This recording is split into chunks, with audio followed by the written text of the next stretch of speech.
it's caused appalling disasters.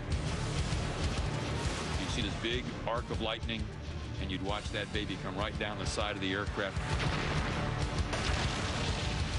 You knew that it was a terrible tragedy because the airplane was in the river. Extreme weather. It's responsible for a staggering 1 in 3 air crashes.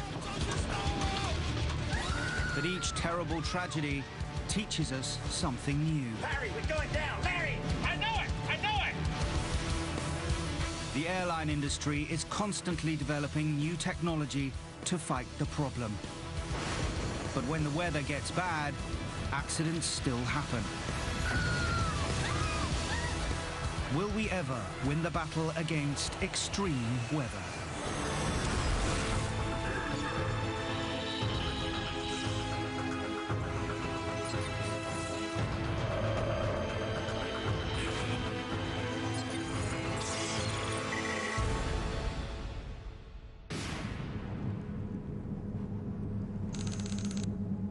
Dusk, Washington, D.C. Air Florida Flight 90 waits at Washington National Airport. It's bound for Fort Lauderdale in Florida, but the weather is appalling. The airport is blanketed in up to 10 centimeters of snow, and the temperature drops to -4.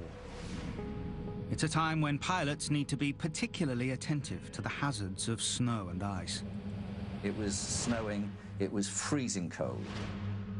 David Learmount is a pilot and aviation journalist. Every time winter comes round, all the good airlines remind their pilots they must be aware of all the risks that winter throws at them.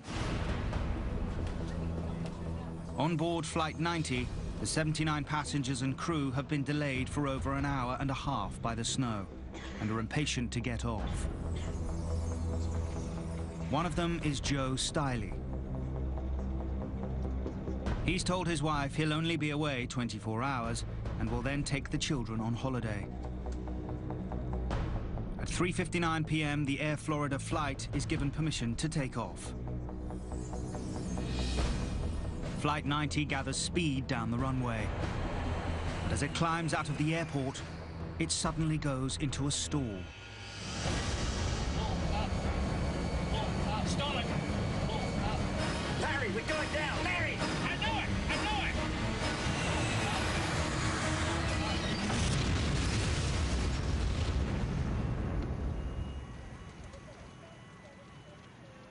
The aircraft has plunged into the icy waters of the Potomac River.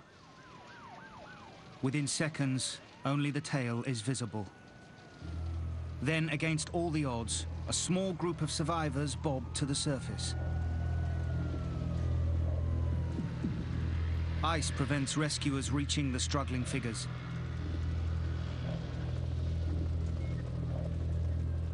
Then, a helicopter arrives. It's a race against time. In freezing water, a human will lose consciousness within 15 minutes. But only one person can be rescued at a time.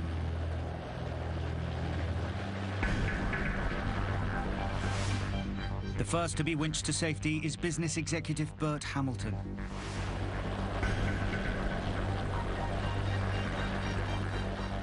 He's followed by Kelly Duncan, a 22-year-old air stewardess.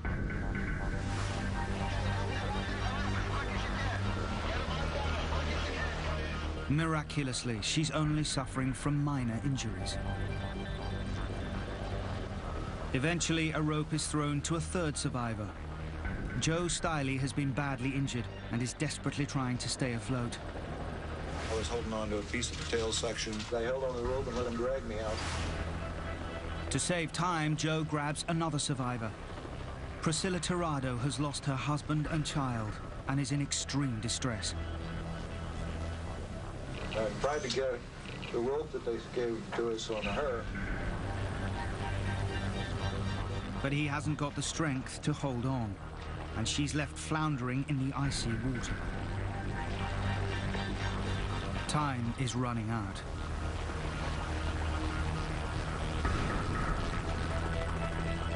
Then a bystander strips off and jumps in. Lenny Skutnik, in an act of extraordinary courage, pulls her to the shore.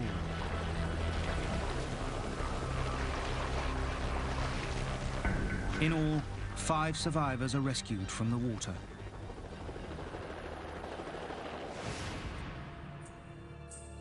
A 6th man, Arland Williams, who has repeatedly passed the rescue line to others, doesn't make it.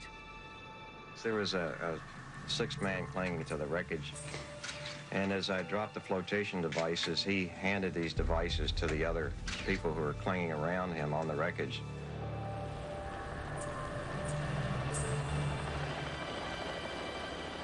A span of the 14th Street Bridge will later be named after him.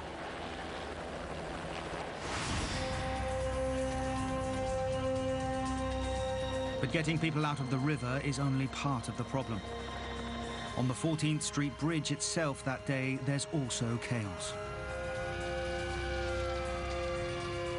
One of the aircraft's wings has clipped it, overturning and crushing vehicles. Bill Hendricks will later lead the crash investigation. There were 6 cars just flattened out. Part of the bridge structure was gone, the bridge railing was gone. It was a terrible sight, and the airplane was in the river with still with victims inside it.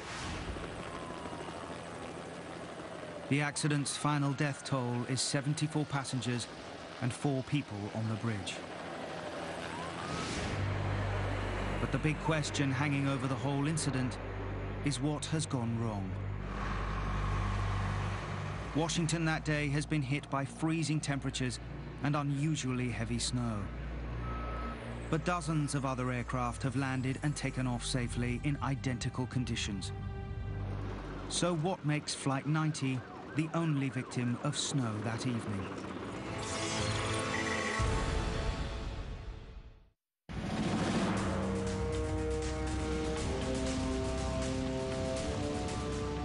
In the days after the accident, divers and cranes are brought to the crash site on the Potomac River. The first task for the chief crash investigator, Bill Hendricks, is to locate and retrieve the flight data recorders. It will eventually take 7 days to get both the cockpit voice recorder and the flight data recorder ashore. It's a moment of triumph for the divers. Now at last, Hendricks can piece together what's happened. Once we got the flight recorders, it came together quite clearly what the cause of that accident was. The first clue is something that happens 50 minutes before takeoff.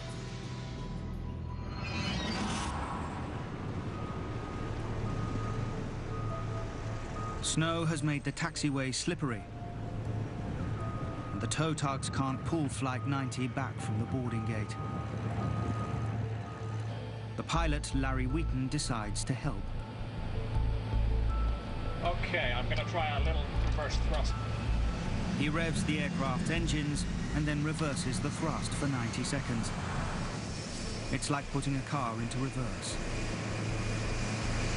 He hopes the engines will force the aircraft back from the gate, but it's a highly irregular maneuver. The reverse thrust kicks up snow and ice that is sucked into the engines. It throws stuff in front of the engine, which then gets sucked into it. It's really something that you avoid. It can gunge up a number of the sensors which are essential for the aircraft's correct performance. It's a bad judgment, but it should not have caused a crash. Modern aircraft engines are equipped to deal with snow and ice.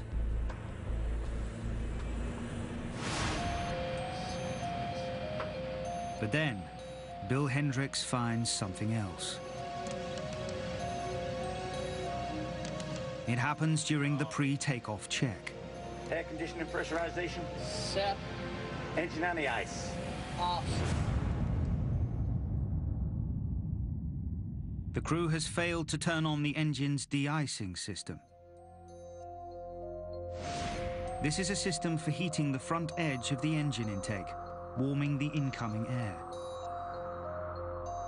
With the system switched off, any snow and ice drawn into the engine by the reverse thrust will freeze, interfering with the engine's performance.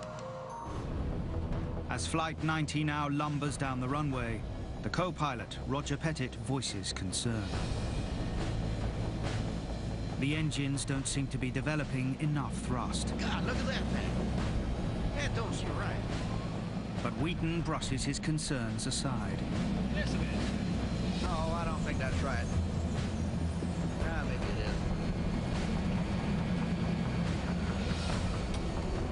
is. It takes the plane an extra 15 seconds and 600 meters more runway than usual to lift off.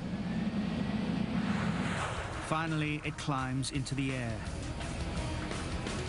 But almost immediately, it goes into a stall. Stall it! Stall it! We're falling! The warning kicks in. Pull up! Pull up! But there's nothing the pilots can do. Larry, we're going down! Larry! I know it! I know it!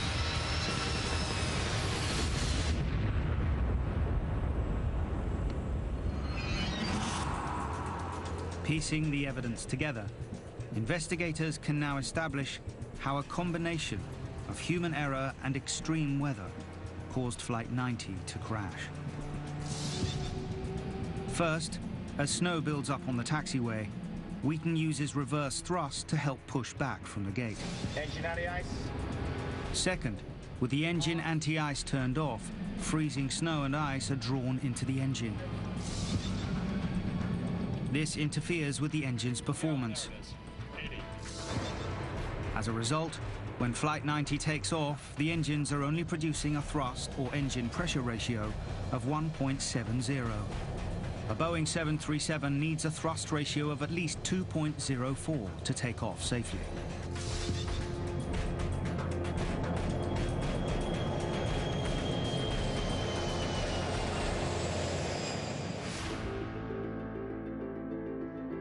The final investigation finds the pilot, Larry Wheaton, guilty of a catalogue of errors. The accident drives home the fact that when the weather gets bad, there is no margin for error. It's a problem engineers have been battling with for years. The modern fight against extreme weather goes back to the 1970s.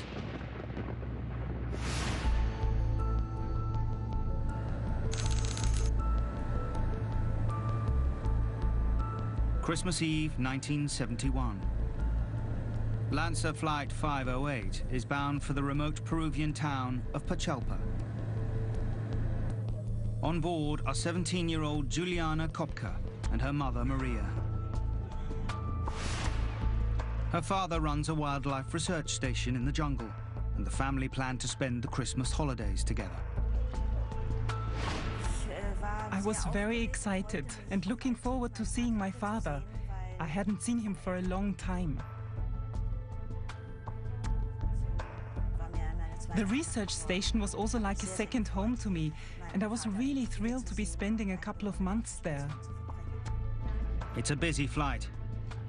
Many other people are joining family and friends for the holidays. The first 30 minutes of the journey are uneventful. But then, the plane runs into a tropical thunderstorm. Thunderbolts were flashing around us, and the plane was being thrown up and down. People were very nervous, even terrified. Then suddenly, the plane is hit by a huge bolt of lightning.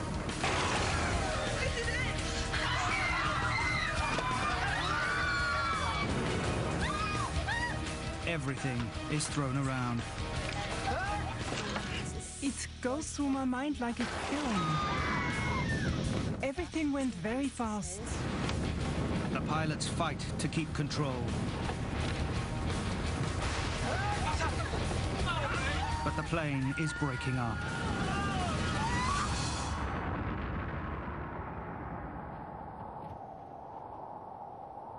Suddenly, it turned very quiet. I could only hear the sound of the wind in my ears. Juliana falls more than 3 kilometers.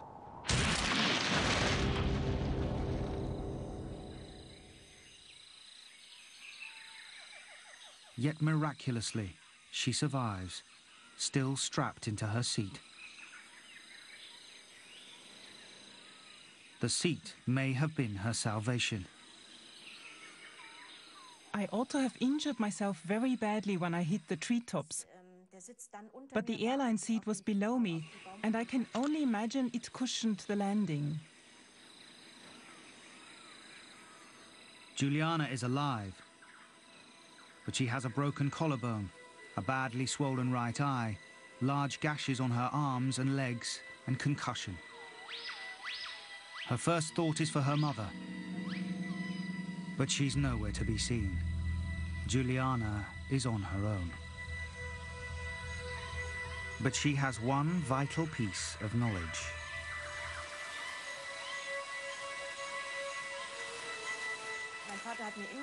My father used to tell me, when you get lost, you should try and find a stream or running water.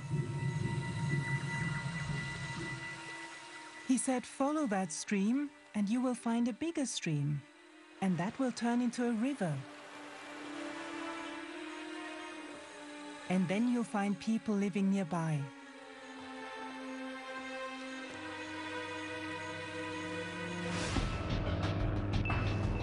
As news of the accident reaches the outside world, rescue planes are sent to search for survivors.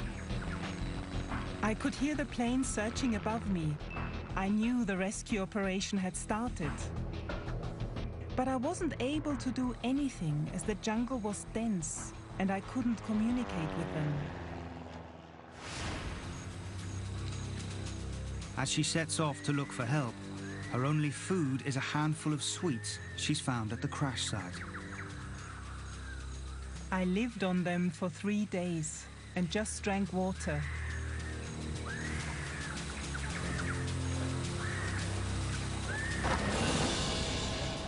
There were piranhas in the river.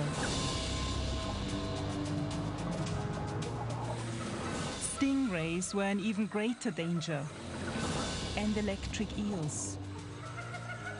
I could see caimans everywhere.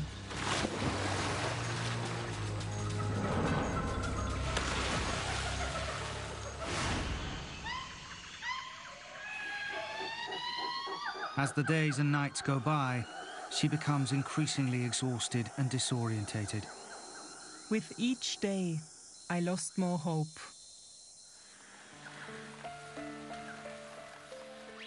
I had moments when I was desperate, especially during the nights. The nights were horrible.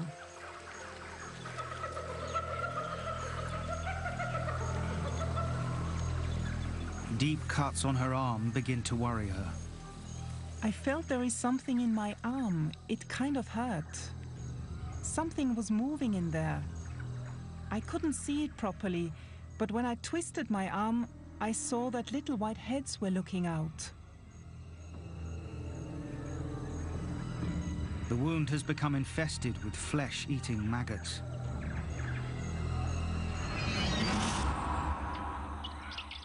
Finally, after 11 days, famished and exhausted, she stumbles on a logging camp.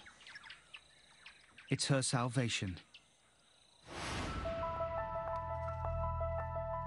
Today, 40 years later, Juliana Kopka is Dr. Juliana Diller and works as a librarian at the Munich Zoological Center in Germany. She's the only survivor of Lancer Flight 508. Her mother, along with 90 other passengers and the crew, have died.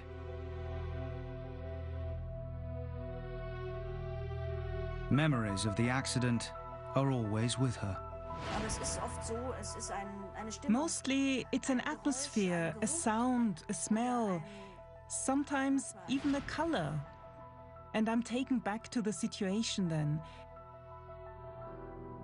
It's very strange, but I think this is how it will always be.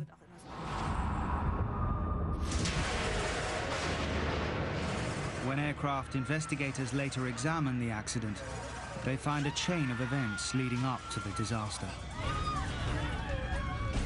40 minutes into the journey, Lancer Flight 508 runs into a thunderstorm. Lightning hits the aircraft's right wing. Vapor from a fuel tank ignites. Fire spreads, and the wing is torn from the fuselage. The Lockheed Electra falls out of the sky. It's one of several accidents during the 1970s and 80s that are attributed to lightning and marks the beginning of an attempt to find solutions to the hazards of lightning strikes.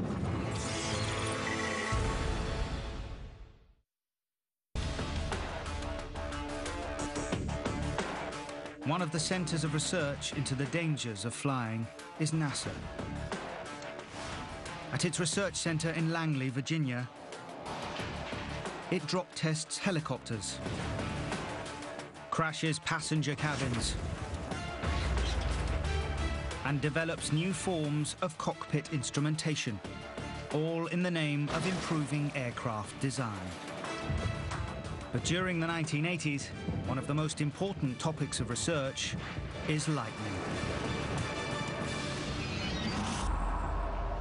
The work is particularly urgent because from the 1980s onwards, increasing numbers of aircraft are built using carbon fiber components in the fuselage.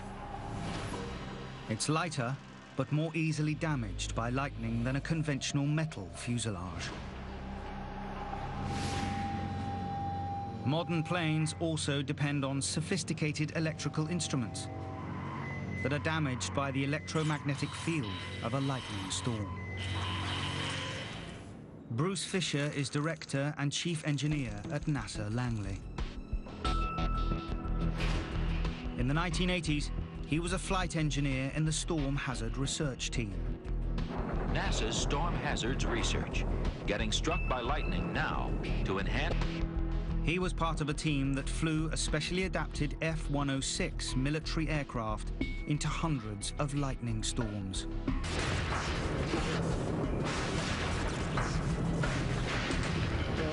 You'd see lightning flashes around. The spectacular ones are the ones that hit the nose boom. Because you'd see this big arc of lightning, and you'd watch that baby come right down the side of the aircraft, right by the canopy where you're sitting. Fisher's research provides important insights into combating the hazards of lightning. We had to try and gather in-flight lightning data. We discovered that almost every single lightning strike to an aircraft in flight is triggered by the aircraft itself. The presence of the aircraft causes a lightning strike to be there that would not otherwise have occurred.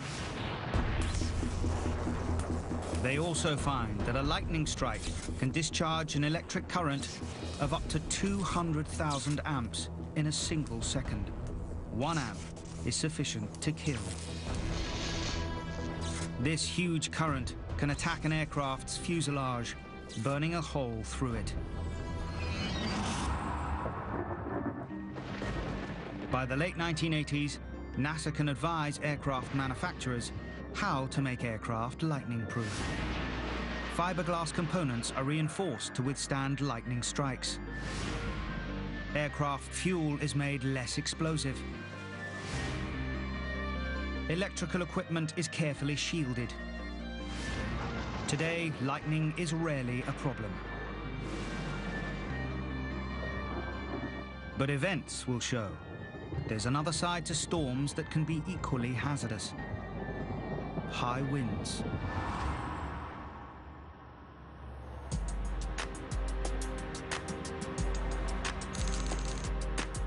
Toronto, Canada. It's a summer evening and Air France Flight 358 from Paris is approaching Toronto International Airport. But as the flight begins its descent, the weather deteriorates dramatically. Toronto, Air France 358 approaching. Unusually severe winds and heavy rain hammer the aircraft. Lightning flashes across the sky. Philippe Lacaille is returning from holiday with his family. The pilot said, "Excuse me, ladies and gentlemen, we're experiencing some weather above Toronto. We're going to have to circle for a little while." So we just reopened our books and circled. Visibility is poor. The pilots struggle to see where they're going. The plane is rocked from side to side. Finally, the aircraft touches down. There's a spontaneous outbreak of applause.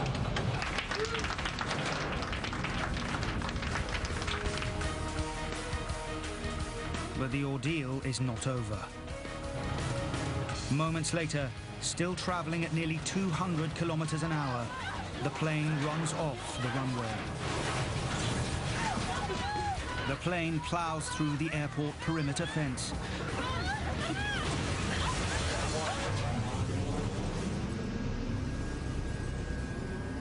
And finally comes to rest in a small ravine. And everybody was like stunned, in shock, you know, first of all, to be alive, because how can you survive this kind of event, you know, it's just miraculous. But also, what are we doing next now? What's going on?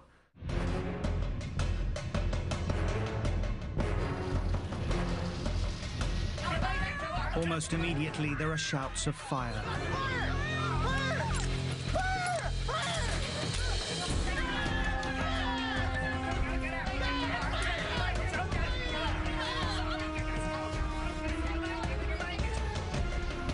When fire breaks out, there are only about 90 seconds to evacuate an aircraft before fire reaches the fuel tanks.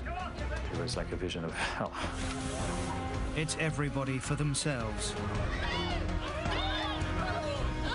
Smell of burning fuel. As the last passengers scramble to exit, Flight 358 bursts into flames.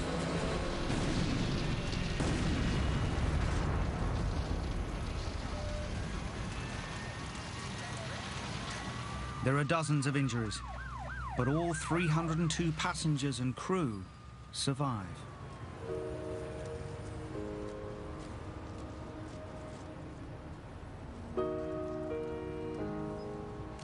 Six years later, Philippe Lacaille is still living with the emotional scars. You never forget this kind of emotional upheaval. It was very hard.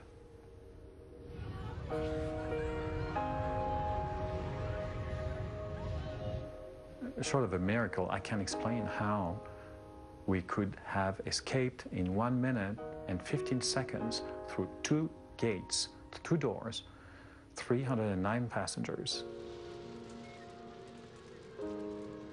The episode is dubbed the Toronto Miracle.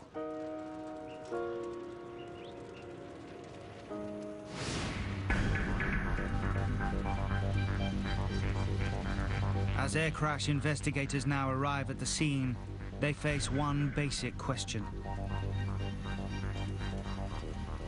Why did a plane equipped with the most modern navigation aids shoot off the runway?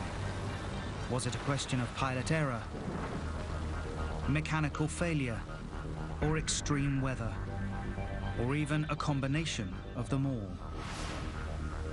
They take data from the aircraft's charred and scorched black boxes. Réal Lavasseur is the chief crash investigator. So we looked at the brakes, we looked at the tires, we looked at the engines, we looked at all the systems, the hydraulics and all the other systems, the electrical, whatnot, and there was absolutely nothing wrong with that aircraft. But when they analyze Flight 358's last moments, they uncover what appear to be a number of pilot errors. The crew had brought the aircraft into land far too fast and had hit the runway far too far along. I don't think they had a clear realization at that point as to how much runway they were leaving behind before they landed the aircraft. And consequently, the aircraft lands quite long, about halfway down the runway. As the end of the runway appears, the plane is still going too quickly.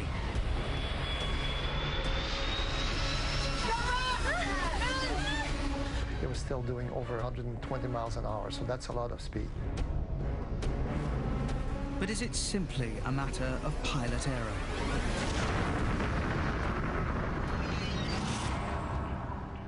As investigators look further, they find a more complicated story. The pilots may have also been victims of exceptional weather. They may have run into a dangerous phenomenon known as wind shear.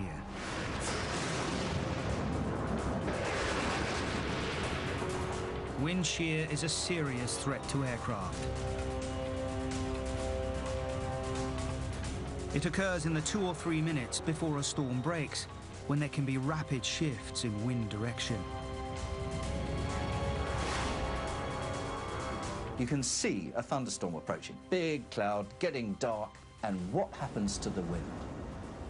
It goes calm, and then all of a sudden, it starts whipping around, and then it comes at you from all directions.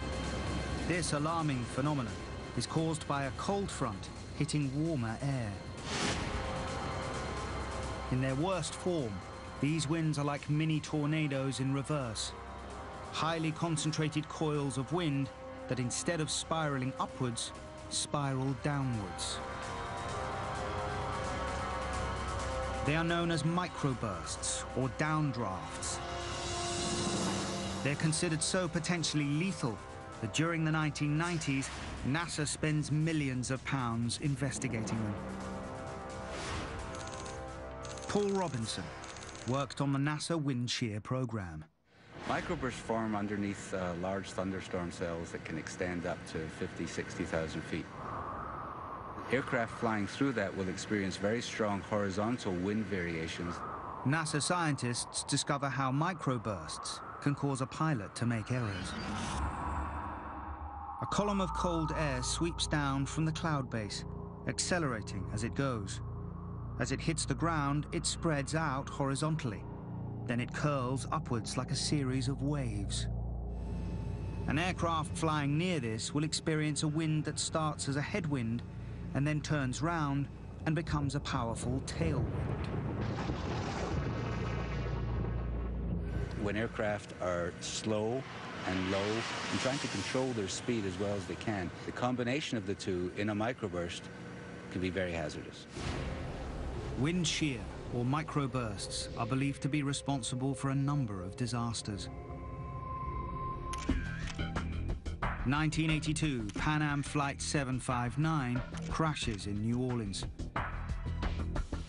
153 people are killed. Likely cause, microburst. 1985, Delta Airlines Flight 191 crashes at Dallas-Fort Worth Airport. 134 people die. Cause, microburst. More recent accidents linked to severe wind shear include a US air flight that crashed in 1994 and a Goodyear airship that crashed in 2005.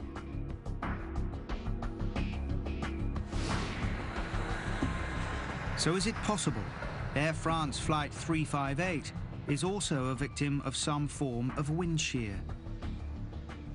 Experts differ on the details, but they've pieced together what probably happened. As the aircraft comes into land, it runs into powerful headwinds. Visibility is appalling, and the pilots battle to see the runway. Then the wind whips round to a tailwind, and the plane picks up speed. As a result, it's carried too far along the runway and lands much too fast.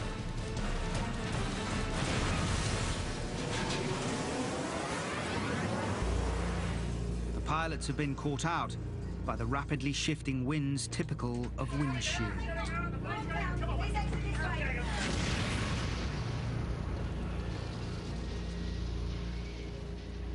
The investigation concluded that this crew landed an aircraft in very much reduced visibility in conditions where a crosswind was beyond the limits of the aircraft.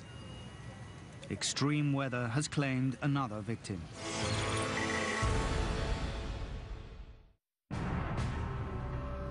Spring 2010, and a high-powered delegation of Polish dignitaries takes off for Russia. It includes Lech Kaczynski, Poland's hugely popular president. They're on their way to remember a massacre near the Russian village of Katyn that has caused hostility between Poland and Russia since the Second World War.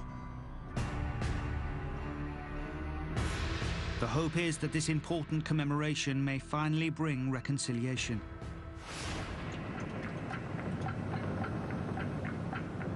But as the Polish aircraft nears the Russian city of Smolensk, it's enveloped in fog. Landing is going to be difficult. Good morning, Smolensk. This is Polish military 101, estimating in 5 minutes. Tomasz Hipki is a member of the Polish National Aviation Council and a journalist. There were places where fog was touching the ground. In other places, cloud base was way below 100 meters, and the visibility on runway was just 200 meters. So, weather conditions were much too bad for landing.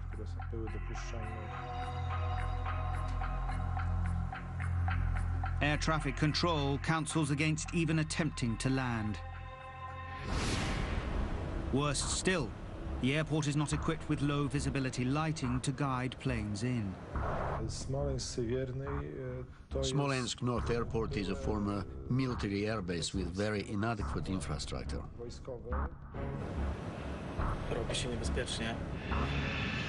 But the pilot continues to attempt to land. He makes one, then a second attempt to bring the aircraft down.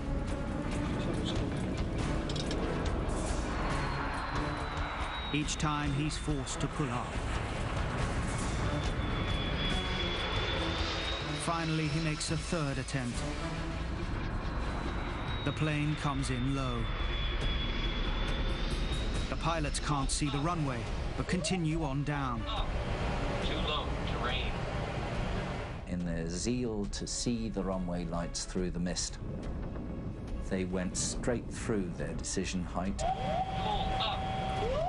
below which, if you don't have sight of the runway lights, you should go round again. Suddenly, the aircraft clips a tree. It spins out of control, turns upside down, and smashes into the ground.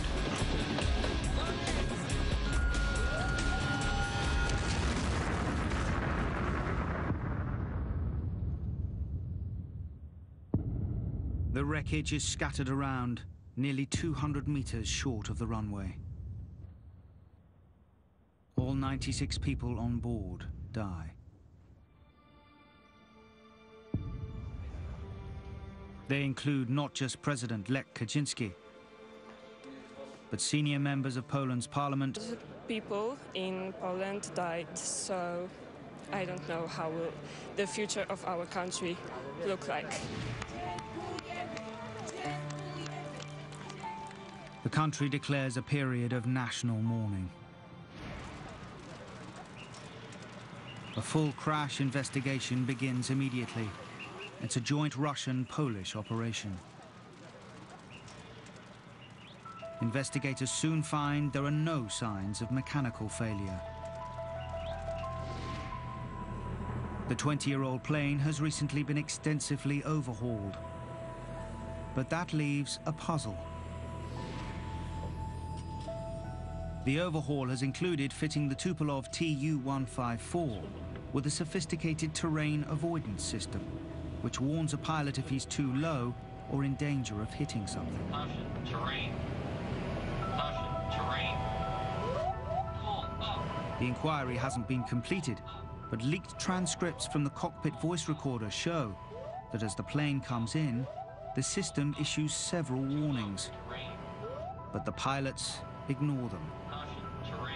Why have they done something so obviously dangerous?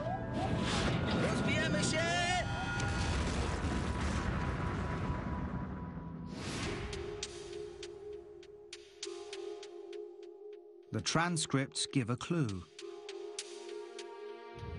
As the plane approached Smolensk, the pilot can be heard reporting to a superior officer in the cockpit. Sir, the fog is increasing. We're not gonna manage to land. Who is he talking to?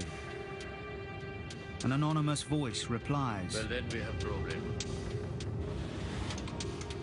Through the radio static, there's also the snatch of another voice, adding pressure. There will be a noise. The snatches of dialogue suggest the pilots were now under huge pressure.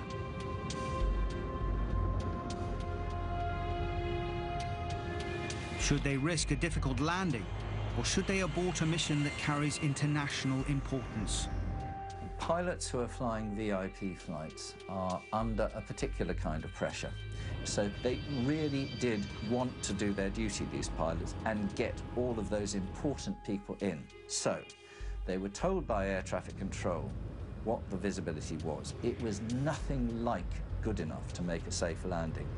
But they said, we'll go and have a look at it anyway. Moreover, the crew are military pilots accustomed to taking orders and risks.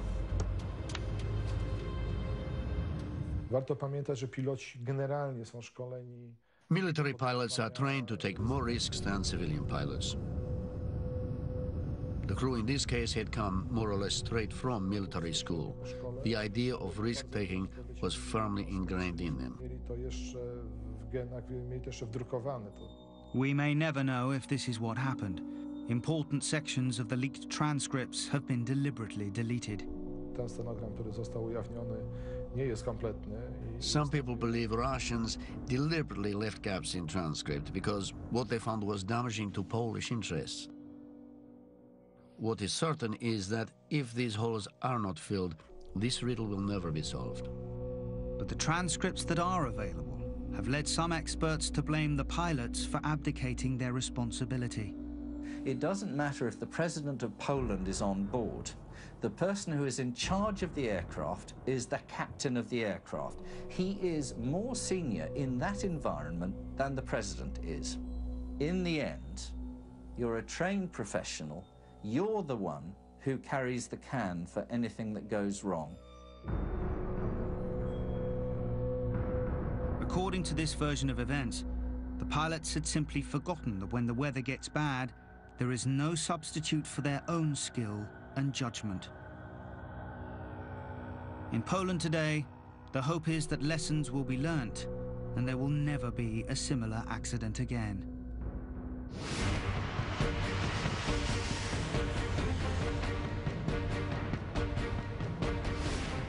Today, we have the technology to handle the weather.